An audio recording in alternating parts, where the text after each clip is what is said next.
pudiera susurrarte desde un lugar olvidado, antiguo o abandonado, ¿te atreverías a escuchar? Bienvenidos y bienvenidas a Memento Mori. Dicen que cuando un lugar ha visto demasiado, no se queda en silencio.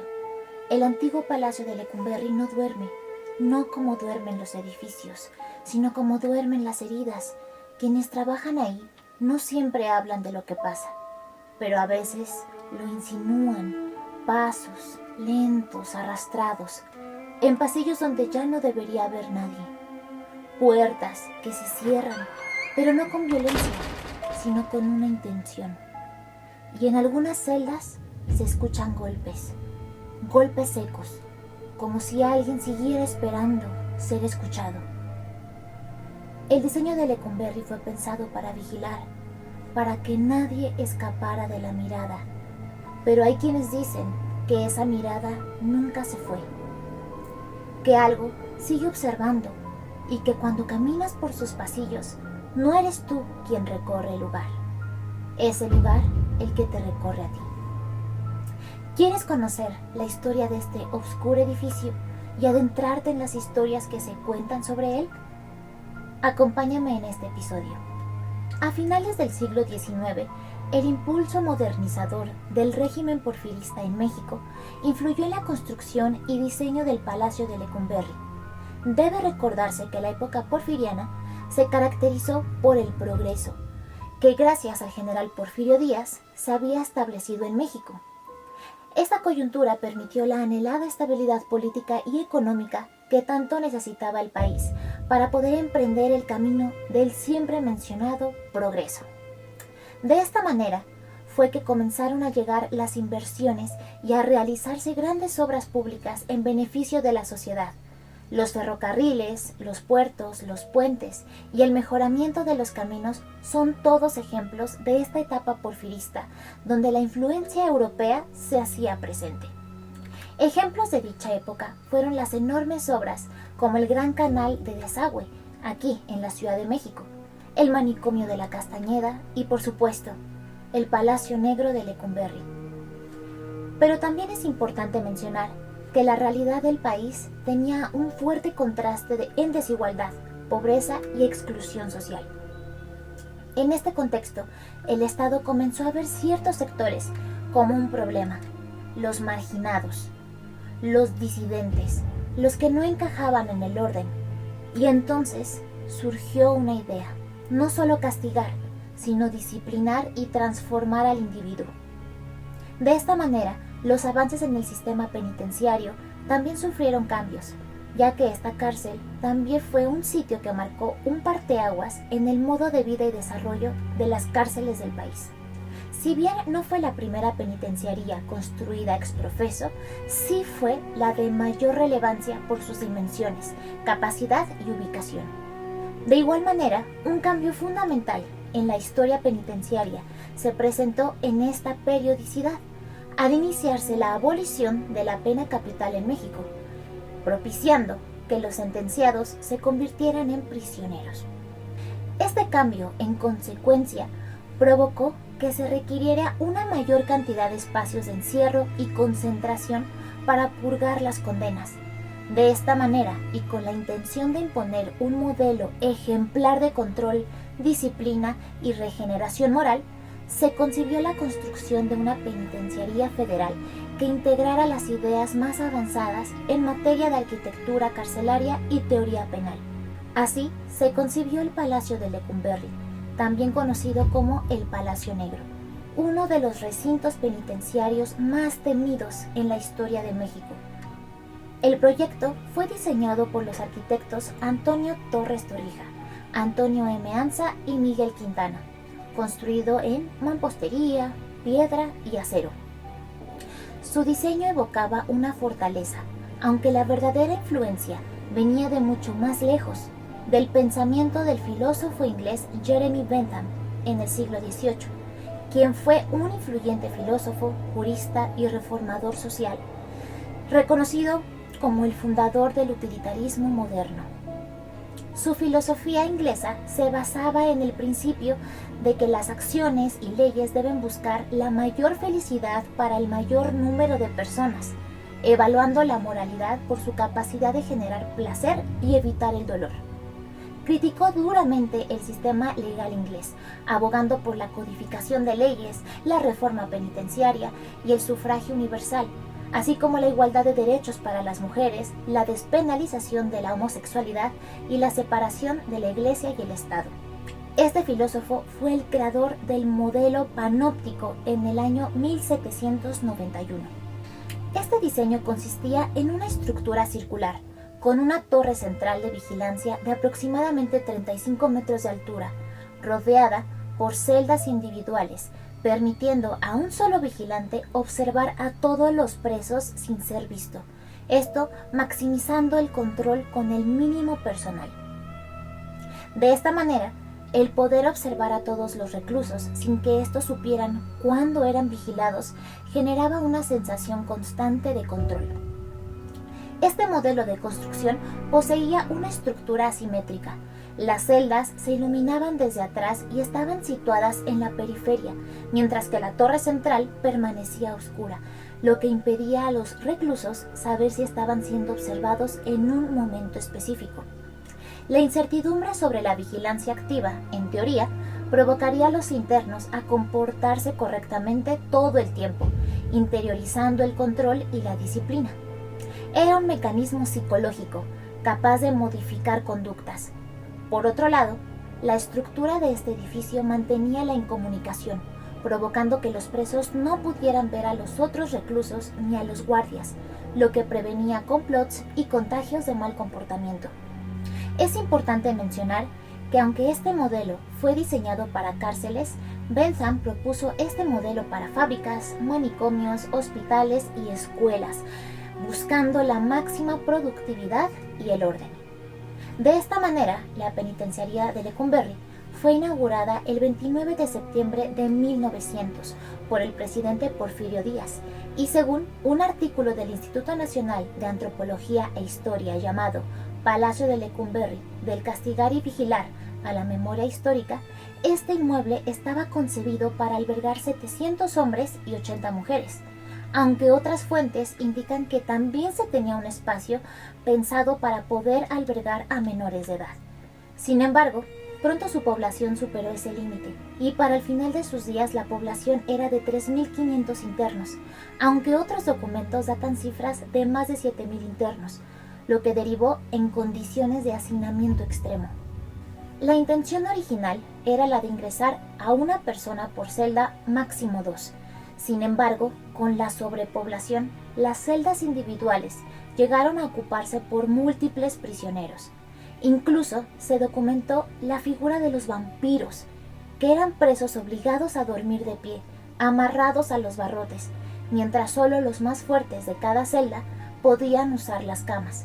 Las celdas medían aproximadamente 3 metros con 60 centímetros de largo y de ancho, y estas contaban con un lavabo y un retrete.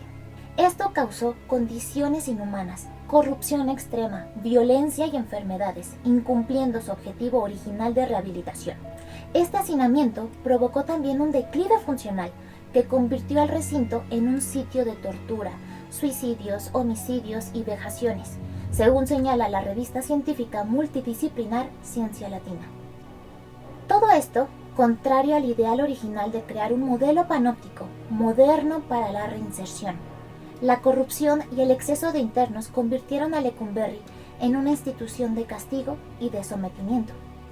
Además, en el régimen de Miguel Alemán, quien gobernó México de 1946 al año 1952 y quien en su mandato introdujo en el Código Civil el delito de disolución social, provocó encarcelar a muchos individuos por sus ideas políticas, provocando que se diera a Lecumberri el mote de El Palacio Negro.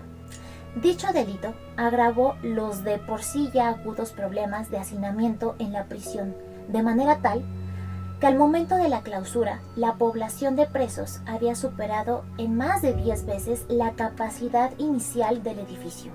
A lo largo de sus más de 7 décadas de funcionamiento, se denunciaron reiteradamente tratos inhumanos, condiciones deplorables que contravenían su intención original de ser un recinto de purgación y de expiación, por sus celdas pasaron figuras destacadas de la vida cultural y política del país.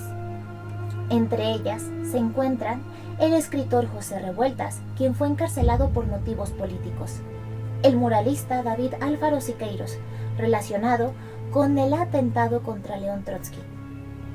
Incluso el cantante Juan Gabriel, quien fue encarcelado en el año de 1969 bajo cargos que posteriormente se demostraron infundados.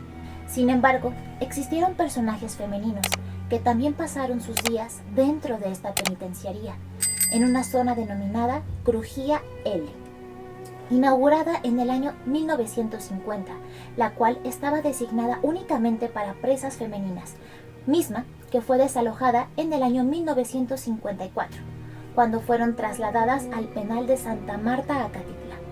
Es importante resaltar la realidad que se vivía en la época, en donde por la idealización de la mujer, las presas recibían una doble condena, la legal y la moral. Aquellas que ingresaban a Lecumberri no solo habían cometido un delito, también habían transgredido el ideal de la conducta y moral establecidas por la sociedad, pues se creía que un acto considerado como criminal atentaba contra su supuesta naturaleza.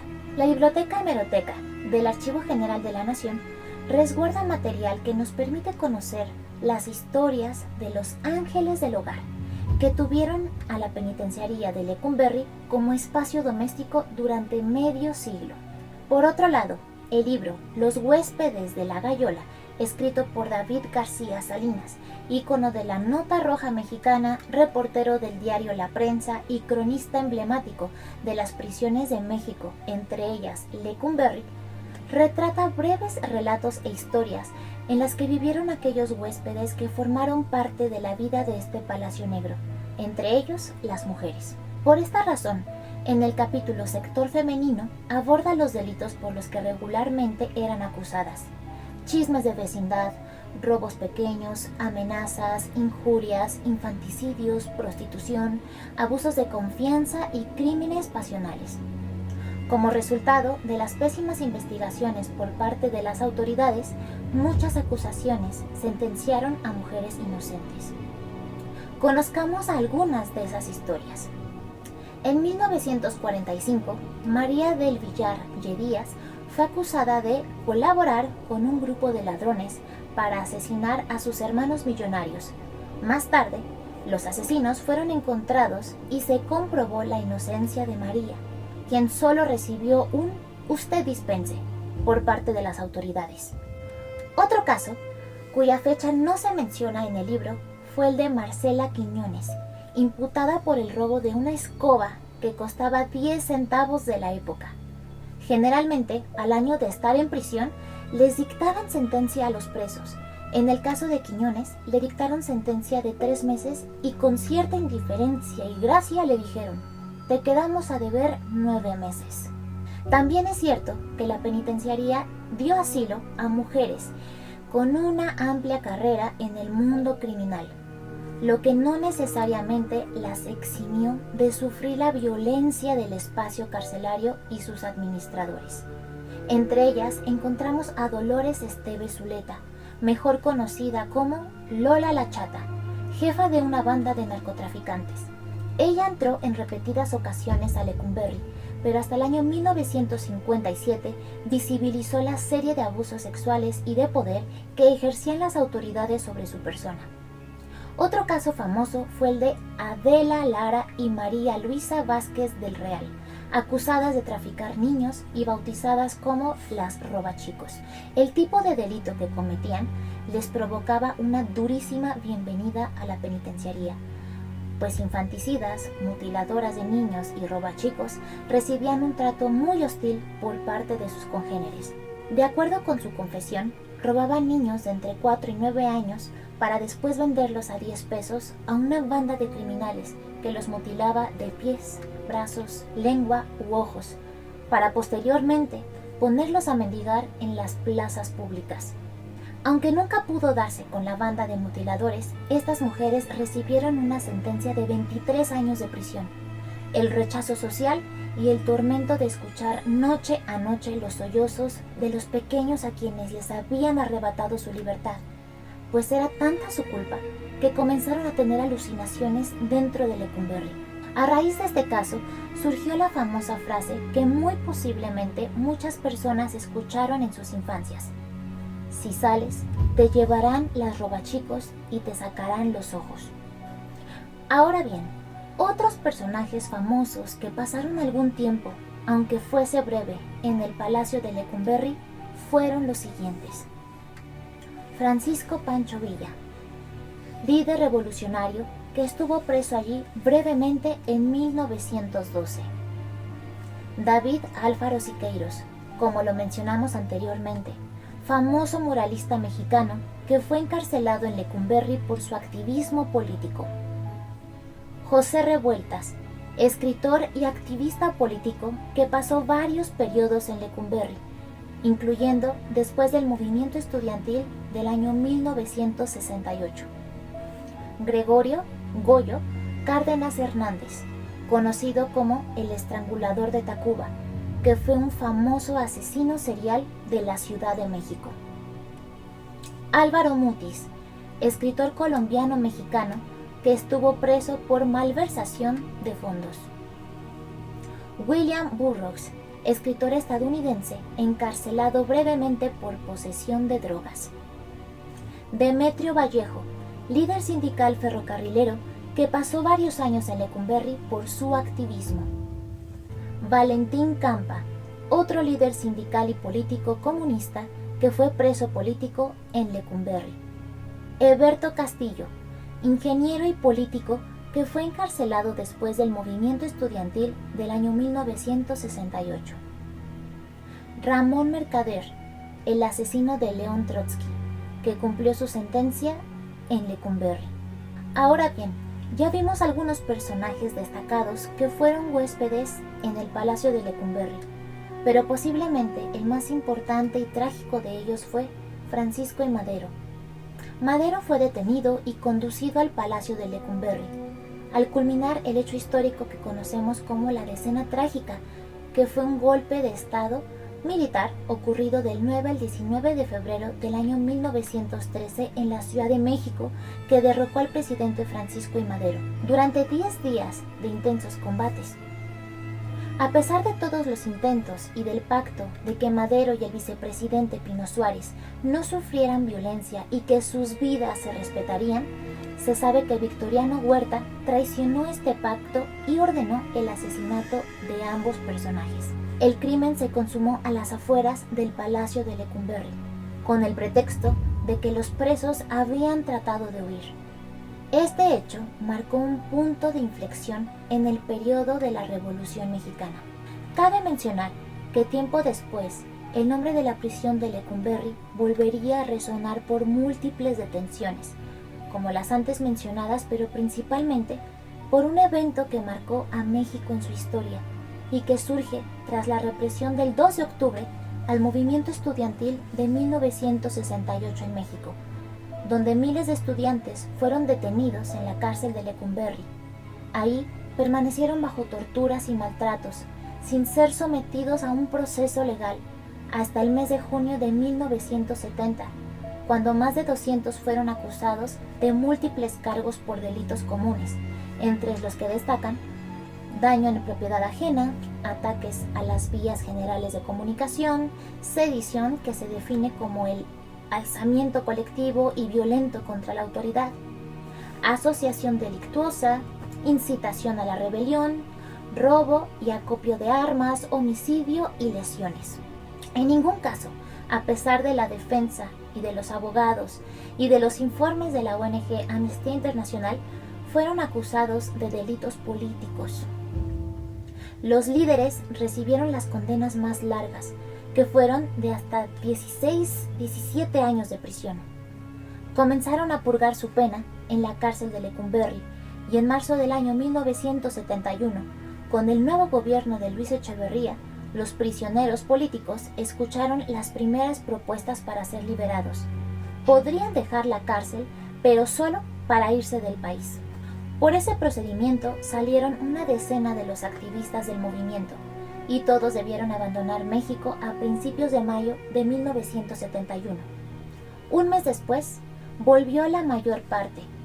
Se trata de un episodio oscuro, no solo en la historia mexicana, sino poco abordado por la historiografía sobre el 68. De esta manera, observamos que entre sus celdas no solo hubo criminales, también hubo voces incómodas, historias incómodas, porque en Lecumberri la línea entre la justicia y el castigo no siempre fue clara. Lo que nació como un símbolo de orden terminó siendo un espacio de abandono, un lugar donde las denuncias de abuso se acumulaban como ecos sin respuesta. Finalmente, en el año 1976, el Palacio Negro cerró sus puertas, pero no desapareció. Algunos propusieron destruirlo, borrarlo, eliminar su historia, pero un año después se transformó en algo completamente distinto. La sede del Archivo General de la Nación. Donde antes hubo gritos, ahora hay documentos. Donde hubo encierros, ahora había memoria. Hoy, Lecumberri resguarda la historia de México, pero algunos dicen que no todo lo que habita ahí está escrito en papel, que en sus pasillos aún se siente el peso de las miradas de aquellos que nunca salieron. De esta manera, el Palacio Negro de Lecumberri se encuentra envuelto en leyendas sobrenaturales debido a su trágico pasado. Testimonios de trabajadores de este inmueble cuentan relatos como el de don Jacinto, que se dice es un fantasma demacrado vestido de reo que se les aparece a trabajadores nocturnos preguntando: ¿otra vez no vino mi Amelia? Jacinto fue un preso que murió esperando a su esposa, quien le prometió visitarlo y nunca regresó. También dicen que cuando el inmueble se adaptó como archivo, se introdujeron gatos con la finalidad de controlar la existencia de ratas. Sin embargo, detrás de la puerta número 8, dicen que hay algo o alguien que los atrae, porque no es normal que después de las 8 de la noche se junten decenas de gatos a maullar durante el resto de la noche en esta puerta. Otros trabajadores aseguran escuchar lamentos en el Torreón Sur. Esta zona estaba destinada a los presos no rehabilitables. No había que los protegiera del frío o la lluvia. Se cuenta que se escuchan gritos de dolor y se siente una vibra pesada, considerada un foco de fenómenos paranormales, así como las manifestaciones ocurridas en la zona denominada la Crujía J. Esta sección de la cárcel albergaba a homosexuales. Se dice que sus lamentos, debido a las torturas y malos tratos, aún se escuchan, y de este sitio surgió el despectivo término joto. Apariciones de sombras en los pasillos, ruidos, lamentos, aromas peculiares, manos invisibles que te tocan. Estos fenómenos han convertido al lugar en uno de los sitios más embrujados de la Ciudad de México, donde el miedo y el sufrimiento de la antigua penitenciaría siguen persistiendo. Hay lugares que no olvidan, que simplemente aprenden a guardar silencio. Lecumberri dejó de ser una institución moderna y se transformó en un símbolo de miedo. Porque algunos lugares no dejan de vigilar, solo cambian la forma en la que lo hacen. ¿Y tú, ya conocías la historia de este lugar? ¿Te atreverías a pasar una noche dentro? Déjamelo en los comentarios. Muchas gracias por acompañarme en este episodio. Recuerda suscribirte, darle like, compartir. Y gracias por acompañarme en este episodio. Y pues espero que lo hayas disfrutado. Nos vemos pronto explorando nuevos lugares. Muy buenas noches.